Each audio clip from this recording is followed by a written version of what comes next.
Good afternoon, viewers.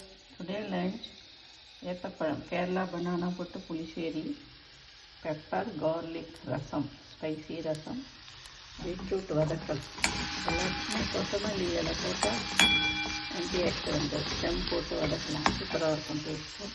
வாழைக்காய் வதக்கல்.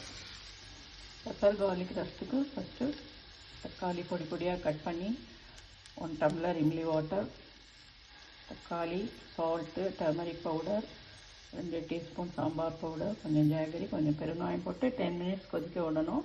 விட்டுட்டு தென் கடாயில் எண்ணெய் விட்டு எண்ணெய் விட்டுட்டு கடுகு, கறிவேப்பிலை, ஜிஞ்சர் அண்டு லிட்டில் பெருங்காயம் போட்டு வதக்கி போட்டுடணும். அதுக்கப்புறம் ரசப்பொடி இருக்கும், தனியா அண்டு தனியா சீட்ஸ், துவரம்பருப்பு, மிளகாவத்தல் எல்லாம் வறுத்து பொடி பண்ணி அந்த பொடி கொஞ்சம் அதையும் ஆட் பண்ணி நெய்யில் வதக்கி போட்டுட்டு தென் garnish with கொத்தமல்லி இலை. This is some very tasty and also good for this winter. Thank you for the